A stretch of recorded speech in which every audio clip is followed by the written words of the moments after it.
Selamat datang kembali di sesi diskusi mendalam kita. Hari ini, kita mau bahas sesuatu yang menarik banget nih dari sumber yang Anda bawa, buku The Science of Stuck karya Brit Frank. Kita fokus ke satu bab ya. Betul. Kita bakal ngulik bab 8, judulnya aja udah bikin penasaran, percayai instrumen Anda, cara pulih dari kebiasaan toksik. Nah, sumber kita spesifik dari kutipan bab ini, jadi kita benar-benar gali pemikiran Brit Frank di sini. Oke.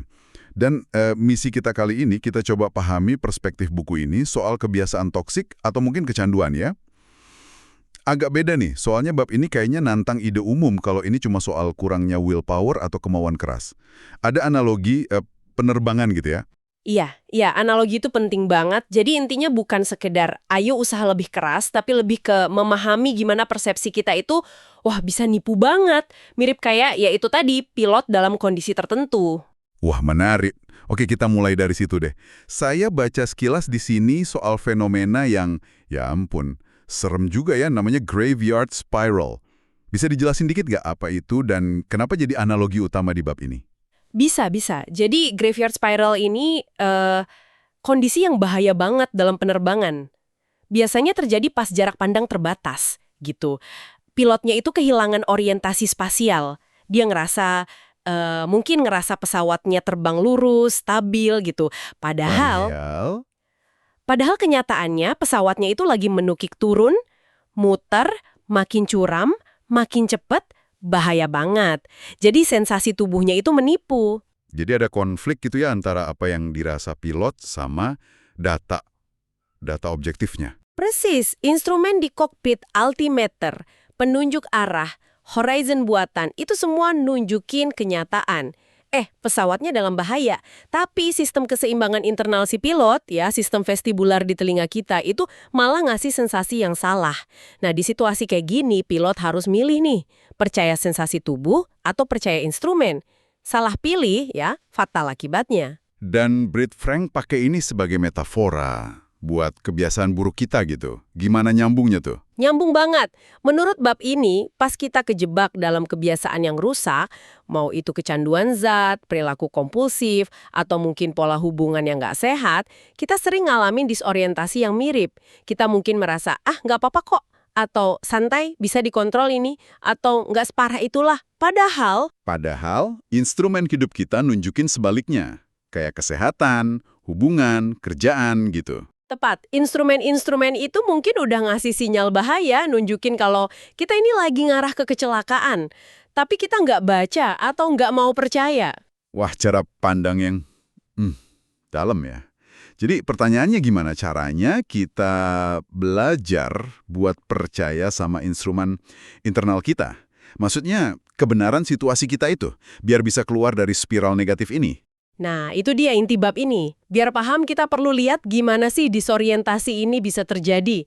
Buku ini ngaitinnya sama sistem vestibular tadi. Contoh gampangnya di darat nih. Anda lagi parkir, diem. Tiba-tiba mobil sebelah maju, kita refleks injek rem. Kenapa? Karena ngerasa mobil kita yang mundur. Padahal diam aja. Pernah tuh saya gitu. Nah, itu dia. Ilusi sensorik kan. Jadi, dalam konteks kebiasaan, ilusinya bisa jadi pemikiran kayak, gampang lah berhenti kapan aja. Padahal buktinya, ya gitu deh. Atau kita nolak ngelihat dampak negatif perilaku kita ke orang lain atau ke diri sendiri. Oke, paham. Buku ini bahkan ngutip panduan FAA itu loh, Administrasi Penerbangan Federal AS, soal disorientasi pilot. Terus diterapin ke soal kehilangan kendali pribadi. FAA nyebut beberapa alasan pilot bisa nggak sadar disorientasi. 1, nggak paham apa yang sebenarnya terjadi. 2, kurang skill buat benerin situasi. Atau 3, kapasitas psikologis atau fisiologisnya udah lewat batas. Coba deh, kedengeran familiar nggak sih buat orang yang pernah ngerasa stuck? Banget. Familiar banget. Ini nyambung ke gimana bab ini coba reframe ya, membingkai ulang pemahaman kita soal kecanduan dan kebiasaan toksik. Biasanya kan kita dengar ini soal kurang motivasi atau malas, tapi buku ini kayaknya nolak banget penyederhanaan itu. Justru itu poinnya. Buku ini nepenin kompleksitas di baliknya. Orang kejebak itu bukan karena mereka lemah atau, ya, cacat moral gitu. Banyak banget alasannya. Bisa jadi itu upaya buat mematikan rasa sakit emosional saat ini, atau lari dari trauma masa lalu, takut sama masa depan, cara ngadepin kehilangan yang nggak terucap, atau bahkan, ya ampun, sekedar berjuang ngadepin hidup yang rumit ini aja udah berat. Sumber kita juga nyebut faktor lain ya, kayak ketergantungan medis, ada contoh kasus PID itu, terus faktor genetik, mungkin ada penyakit mental lain, dampak penindasan sistemik, trauma, sampai, nah ini menarik, penguatan positif yang salah arah. Iya, contoh terakhir itu penting. Gila kerja yang malah dipuji-puji, padahal ngerusak diri. Atau obsesi berlebihan sama makanan sehat sampai nutrisinya nggak seimbang. Atau kecanduan olahraga sampai cedera melulu. Itu semua bisa jadi bentuk terjebak juga kan? Bener juga ya. Dan walau buku ini nyebut sekilas soal berbagai model kecanduan moral, penyakit, belajar sosial, dan lain-lain yang menarik, fokusnya bukan debat mana model yang paling bener ya. Tepat. Fokusnya itu lebih ke memahami fungsinya. Apa sih tujuan yang dilayani sama perilaku ini buat si individu? Meskipun dampaknya jelas-jelas destruktif. Ini ngingetin kekutipan Malcolm Gladwell yang ada di buku. Kunci pengambilan keputusan yang baik itu bukan pengetahuan, tapi pemahaman. Kita mungkin tahu banyak fakta, tapi seringkali kita kurang banget pemahaman mendalam soal mengapa seseorang bisa terjebak. Oke. Nah ini mungkin insight paling kuat dari bab ini. Yang Anda sebut tadi. Jangan tanya apa yang salah sama saya, tapi tanya apa fungsi perlindungan dari perilaku ini. Wah, ini benar-benar ngubah cara lihat kebiasaan buruk ya. Tepat sekali. Ini kayak pergeseran paradigma gitu. Ngelihat kebiasaan toksik bukan cuma sebagai tindakan penghancuran diri, tapi mungkin sebagai sebuah sistem perlindungan.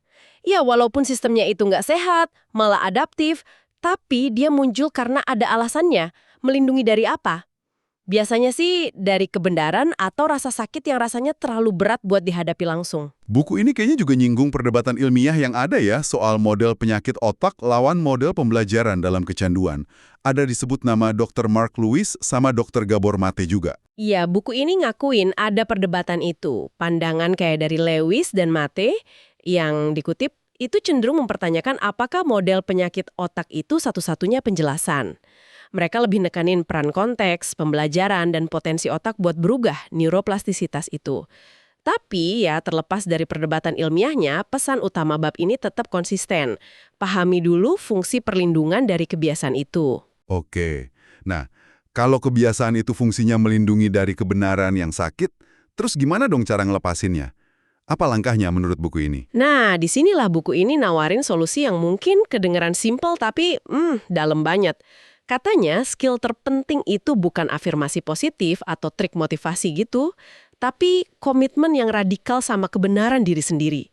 Keberanian buat hadepin realitas internal kita, seenggak nyaman apapun itu rasanya. Gimana caranya hadapin kebenaran itu bisa motong siklus kebiasaan buruk?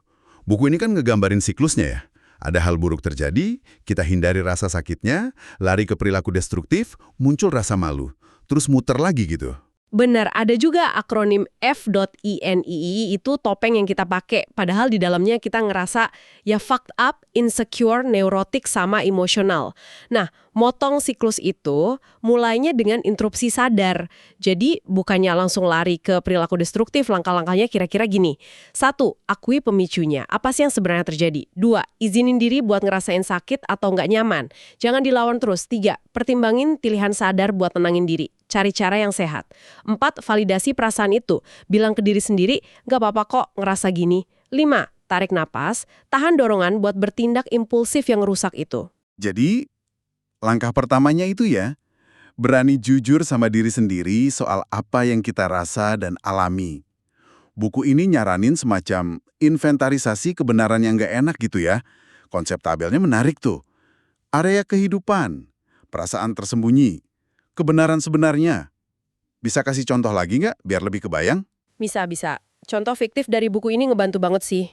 Misalnya, area kehidupan, pernikahan, perasaan tersembunyi, aku pengen cerai. Tapi kebenaran sebenarnya yang lebih dalam dan susah diakui, aku takut sendirian. Gitu. Atau area, karir, perasaan tersembunyi, aku takut teman-teman iri kalau aku dapat promosi. Kebenaran sebenarnya, aku bangga banget sama pencapaian ini dan pengen ngerayain, tapi aku takut ditolak. Atau contoh lain kayak kreativitas. Pengen main musik lagi, tapi kebenarannya Takut gagal atau takut nggak bisa hidup dari situ? Atau pengasuhan? Ngerasa kewalahan banget, pengen kabur, tapi kebenarannya takut dijudge sebagai orang tua nggak becus. Ngakuin lapisan-lapisan kebenaran ini emang butuh nyali ya? Butuh banget. Ada kutipan kuat dari Dr. Bessel van der Kolk di bab ini. Selama Anda nyimpen rahasia dan neken informasi, Anda itu sebenarnya lagi perang sama diri sendiri. Masalah kritisnya adalah ngebiarin diri Anda tahu apa yang Anda tahu. Itu butuh keberanian luar biasa. Jadi, tahu kebenaran kita sendiri, itu langkah pertama buat pulih. Dan buku ini nyambungin perilaku spesifik sama kebenaran yang coba dihindari itu ya? Contohnya makan kue banyak banget abis berantem sama ibu, atau nggak bisa berhenti swipe aplikasi kencan abis ngerasa direndahin di kantor. Jadi perilakunya itu kayak pengalih perhatian gitu. Persis. Fokus ke perilakunya, makan, swipe Tinder, belanja, minum, dan lain-lain, itu jadi cara biar nggak ngerasain kebenaran atau rasa sakit yang mendasarinya, konflik, penghinaan, rasa bersalah, kesepian, duka. Nah, percaya sama instrumen itu artinya berani ngelihat lebih jauh dari sekedar perilaku itu dan nanya, sebenarnya aku lagi ngerasain apa? Atau ngindarin apa sih sekarang? Tapi kan seringnya kita, ya, menyangkal atau ngeremehin kebenaran itu kan? Buku ini nyebut cara-cara kita ngelakuin itu. Kayak bilang, nggak separah itu kok. Atau dia nggak niat jahat. Atau ini masalah sepele. Atau banding-bandingin diri sama orang lain yang lebih menderita. Jadi kita harusnya bersyukur aja. Iya, pembenaran diri sama perbandingan itu mekanisme pertahanan yang umum banget. Buku ini bikin pembedaan penting nih. Punya perspektif itu sehat, tapi pakai perbandingan buat ngebatalin atau ngeremehin perasaan kita sendiri itu nggak sehat. Itu malah ngedistorsi kebenaran internal kita. Analogi badan air yang dipakai juga bagus. Biar air tetap segar, perlu ada aliran masuk, ngakuin realitas, dan aliran keluar, memprosesnya. Nah, perbandingan itu seringnya nyumbat aliran masuknya. Oke, jadi langkah pertama itu ngakuin saya nggak baik-baik saja tanpa tapi-tapian atau banding-bandingin. Terus langkah kedua, nanya, terus sekarang gimana? Nah, habis kita ngakuin kebenaran itu, apa alat praktis yang ditawarin bab ini buat bertindak beda? Disinilah konsep OOED Loop masuk. Ini kerangka kerja yang dikembangin sama ahli strategi militer AS, Kolonel John Boyd. Tapi, relevan banget sebagai alat kesadaran, mindfulness gitu, dalam hidup sehari-hari buat motong siklus perilaku otomatis. OOD itu singkatan dari Observe, amati, Orient, orientasi, Decide, putuskan, sama Act, bertindak. Oke. Bisa kita bedah satu-satu nggak langkahnya biar jelas? Amati, observe itu maksudnya gimana? Amati itu artinya ngelihat situasi secara objektif. Apa sih yang benar-benar lagi saya pikirin dan ketahui soal situasi ini? Apa fakta dan kebenaran internal saya saat ini, yang tadi kita udah bahas pentingnya itu? Lalu orientasi orient. Orientasi itu lebih ke nyadarin apa yang terjadi di dalam tubuh saya. Sensasi fisik apa yang saya rasain, di mana rasanya. Ini nyambungin pengamatan mental sama pengalaman fisik. Biar kita lebih membumi di saat ini. Habis itu, putuskan, decide. Batkan pertimbangan sadar. Oke, nginget apa yang saya amati dan rasain barusan. Apa aja nih pilihan sadar saya sekarang? Bukan reaksi otomatis yang biasa, tapi pilihan yang lebih konstruktif atau paling nggak destruktif lah. Apa satu langkah kecil yang bisa saya ambil? Dan terakhir, bertindak, act. Bertindak ya, lakuin pilihan sadar tadi sekecil apapun itu. Terus yang penting juga amati lagi dampaknya. Gimana rasanya habis ngambil tindakan itu, ada penyesuaian atau langkah berikutnya nggak yang perlu dilakuin. Jadi ini siklus terus-menerus, bukan proses sekali jadi. Kedengarannya kayak cara yang ampuh ya buat ngerem autopilot kita, terutama pas emosi mulai naik atau dorongan kebiasaan lama muncul, bisa cegah spiralnya sebelum jadi gede banget gitu? Penting banget. Tentu. Proses ngubah kebiasaan ini, ya, digambarin nggak gampang sama sekali di buku ini. Ada daftar tahapan yang rasanya jujur banget dan, agak bikin meringis ya. Mulai dari semangat awal, terus aduh sakit pengen nyerah, bosen, sampai akhirnya baru kerasa lebih normal. Gambaran itu penting banget buat normalisasi perjuangan. Perubahan sejati itu seringkali emang gak nyaman. Ingat kutipan yang dimodif dari The Princess Bride di buku, ngubah kebiasaan itu nyakitin. Siapapun yang bilang beda, pasti lagi jualan sesuatu. Ngakuin susahnya ini justru ngebantu kita buat bertahan. Dan juga pentingnya nerima fase biasa aja atau meh di tengah jalan ya. Nggak selalu ada euforia perubahan gitu. Kadang rasanya datar atau ngebosenin. Dan itu bukan berarti gagal. Justru itu, bertahan ngelewatin fase meh itulah yang seringkali nentuin keberhasilan jangka panjang. Jangan salah ngira kebosanan atau rasa kebas sementara itu sebagai tanda prosesnya nggak jalan. Terus aja jalan, terus pakai alat kayak Oodalup tadi. Jadi, kalau kita simpulkan nih ya, pesan utama dari bab 8 ini tuh soal belajar percaya sama instrumen internal kita.